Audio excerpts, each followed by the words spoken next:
drugs.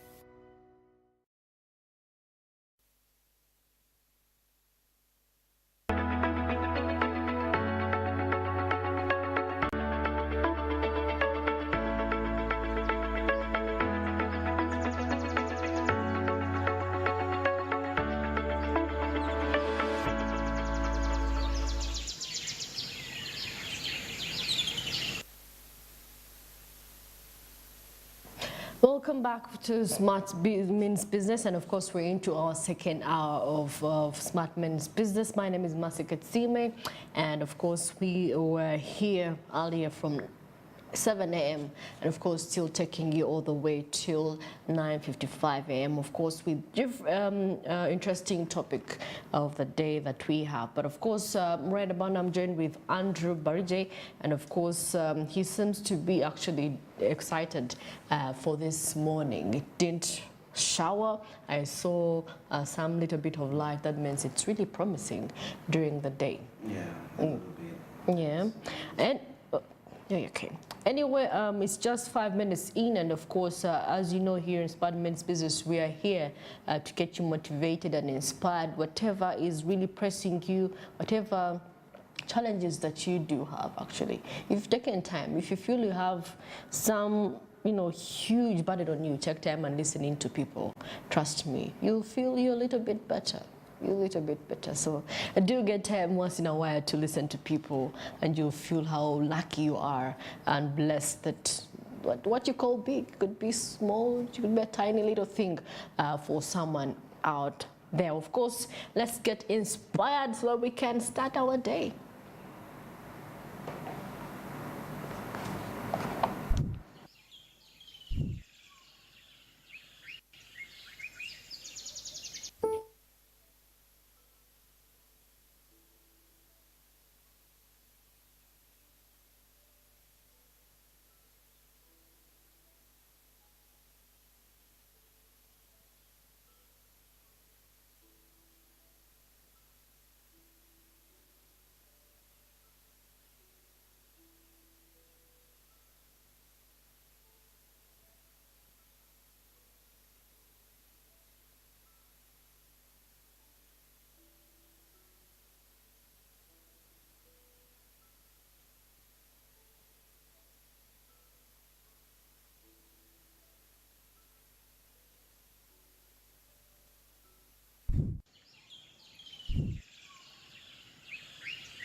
Well, of course, starting up a business that matches your personality, of course, is actually is really important. When I read it, I was like, wow, this actually, who you are actually, it determines on how you're going to run a certain thing, really. You cannot be a person who is an introvert and expect yourself to start up maybe a business that involves a lot of talking. No. Or maybe you could be the people who are loners and expect yourself to set up a business. Okay. It's going to be so hard. So if you are a jolly person, there are people that have actually done, in customer care, they have you know, they're good with that. So definitely, if you want to start up something, do it in line with your personality. Yeah, if you're good with talking to people, if you're good with, you know, appreciating people, if you're good at listening, you know, there are very many. Do something in line with your personality. Okay, so that you don't have to twist your personalities here and then. At least I know for myself, I'm where I'm supposed to be because of my personality. It goes hand in hand with my personality, honestly. Well, Andrew, what do you think? Yeah, it is absolutely true. It's good to, you know, because your personality can be a captive some sort of a way. But anyway, away from that, still into the inspiration moment, there is something I felt like want to talk about, and this is something in line with if you want to get to something, and the aspect of consistency. You know, there is something about consistency that in whatever you do, yes, fine, you've started up your business and it's in line with your personality, it's quite key and important that you actually be consistent at that, because if you don't adapt that, and consistency may not mean that you have to do it for quite a long time.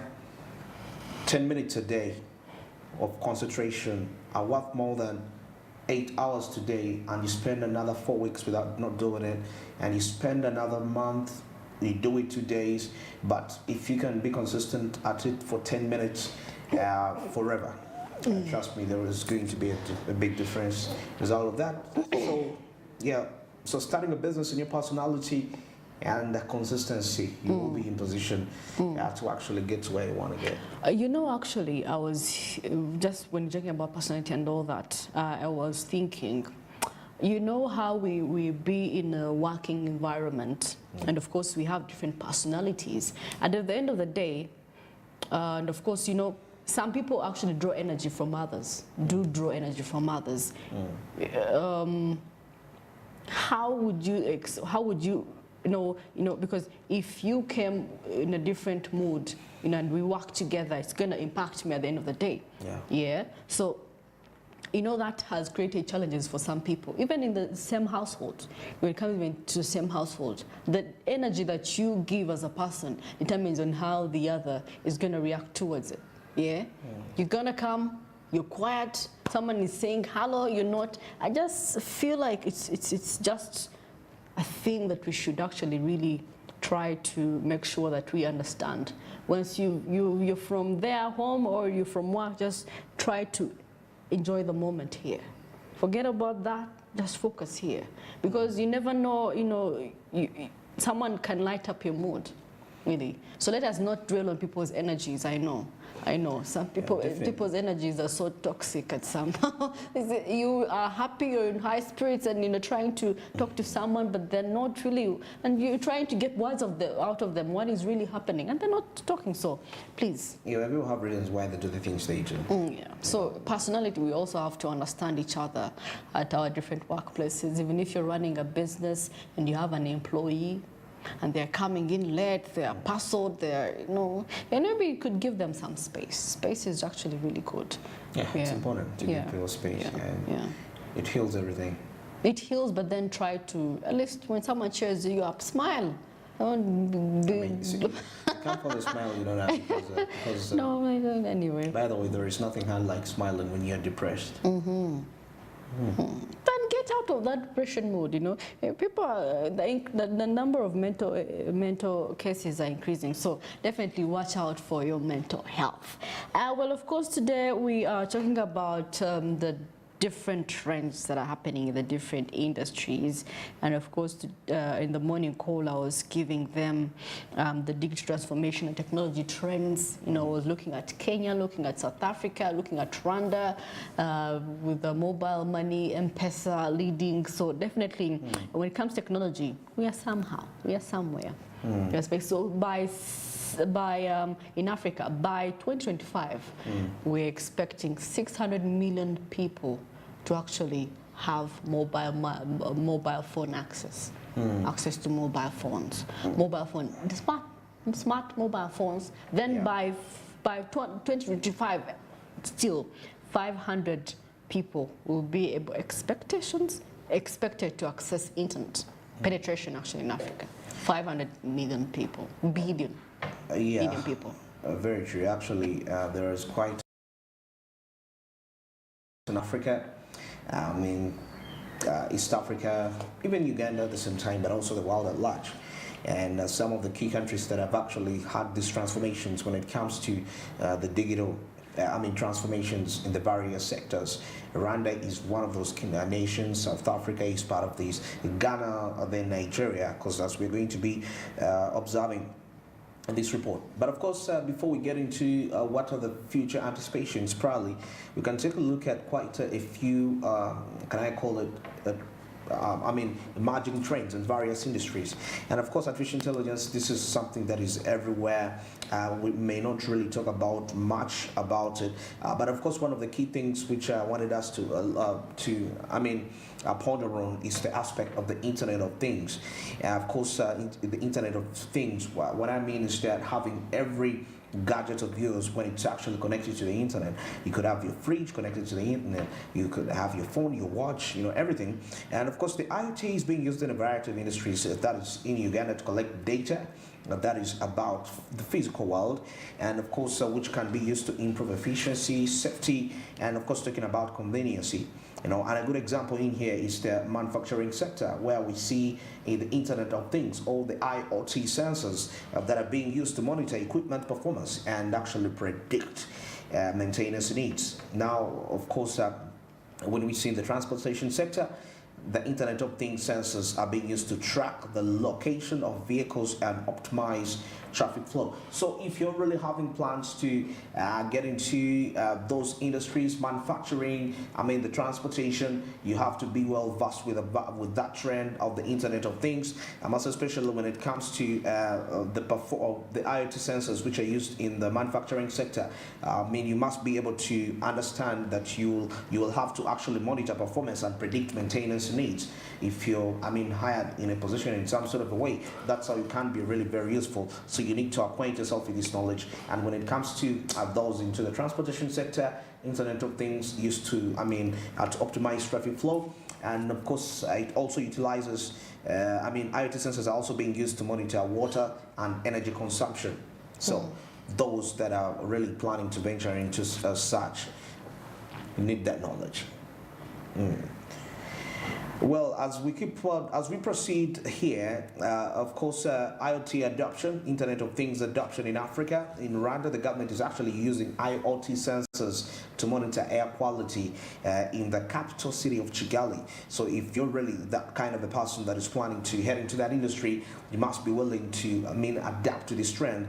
And of course, the data from the sensors is actually used to inform the public public health interventions and raise awareness about air pollution.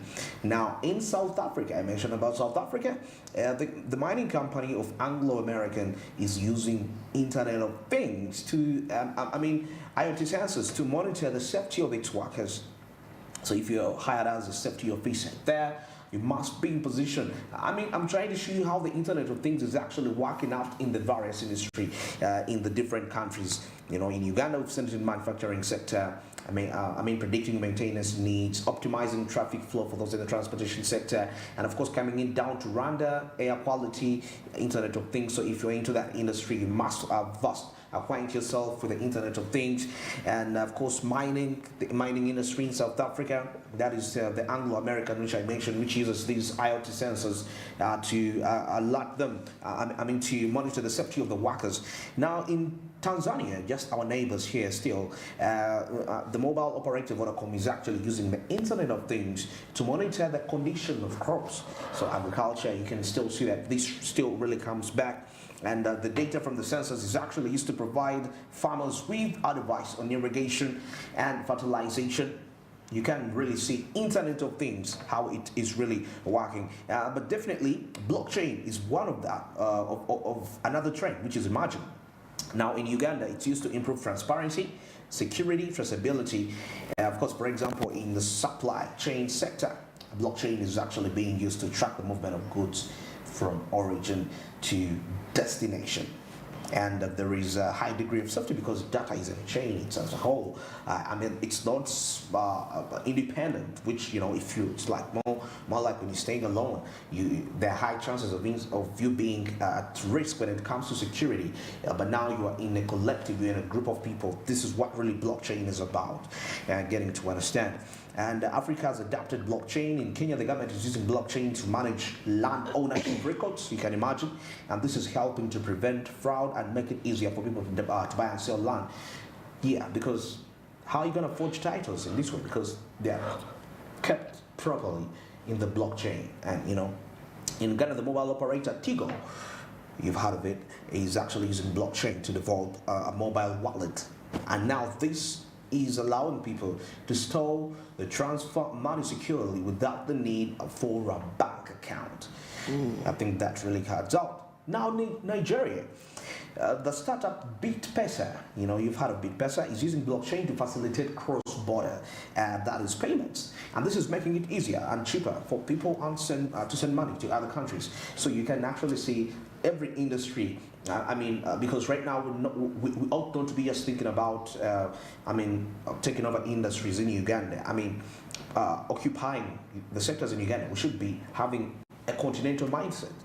And now, once you get to understand that in a certain country, in this industry, they are adapting this kind of a trending technology, well, the better you acquaint yourself with that, because you actually never know where life might take you in. Looking at the situation in Uganda, getting to understand the opportunities that are available, but actually we can always look ahead. Like I always say, you don't wait for the government to establish relations with that nation or an ambassador to go there, but you can find a way you can actually establish yourself by building your personal profile, brand yourself in that sort of a way, such that once you penetrate in there, your personal profile can actually go before you, and you do that. Well, now of course, still back to the Internet of Things. Now, if we have to take a look at how the Internet of Things has been adapted worldwide, of course, those were examples from within East Africa and Africa. But now the Internet of Things in away from Africa, we see smart cities are being put out there. The Internet of Things sensors are being used to collect data about traffic, about parking, about air quality, and actually this data is used to improve traffic flow, reduce congestion, and improve air quality. At the same time, this is now similar to what we saw in Rwanda, determining using Internet of Things to determine air quality. Now, a good example here globally is Los Angeles, LA, which is using Internet of Things sensors to monitor traffic patterns and adjust traffic lights accordingly. So literally the transport sector seems to be having quite an opportunity, just not only in Africa, but also away from Africa. So if you can embrace that, you can master the Internet of Things, how it really works. You can actually take time, go on internet, get some online, content right there. Check it out. Understand how these aspects work out. You'll actually be able to earn yourself, to get yourself a job that can actually get you some 6 figures right there from that. Now, we have what we call in-wearable technology. Now, we're talking about the Internet of Things adaptation worldwide. Now, the Internet of Things sensors are being used to track fitness data. There is heart rate and blood pressure. If we have to talk about the industries that are actually very profitable, which can easily make you make you a millionaire in dollars, is the health sector. And now incorporating health with technology is actually quite very remarkable from that perspective, because any person is willing to pay an amount of money to stay alive. That shows you how important that is. Now, I talked about fitness data, heart rate, and blood pressure.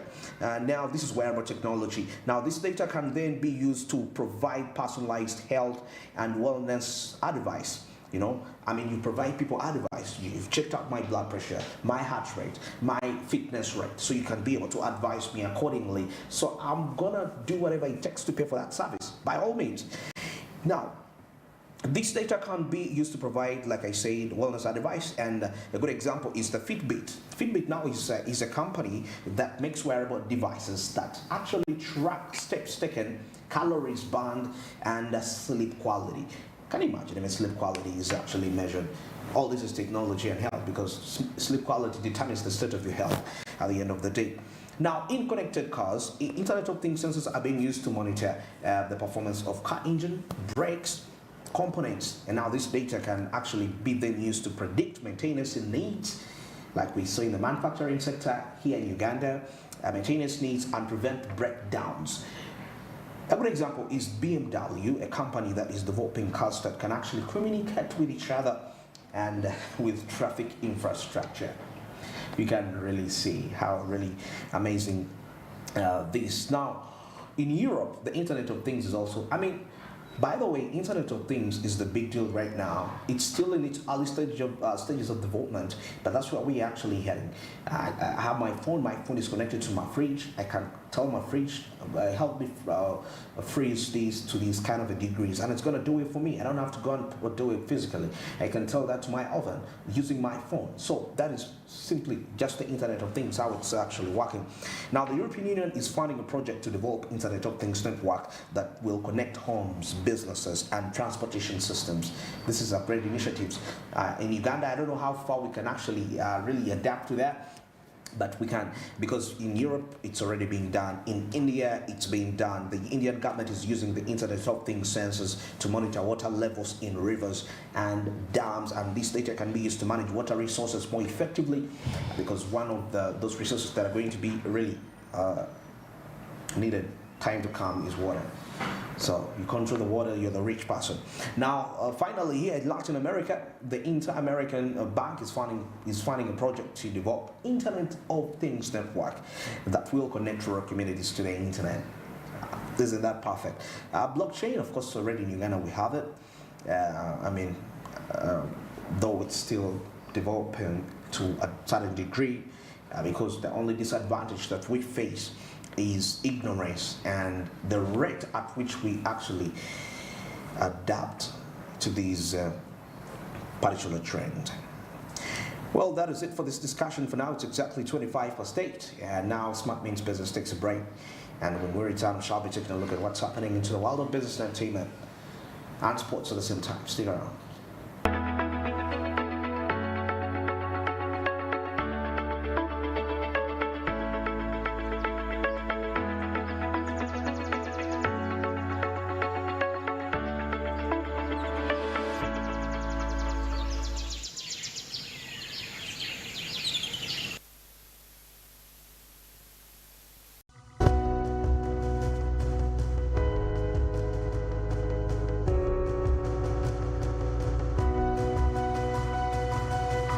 Smart 24, driving business.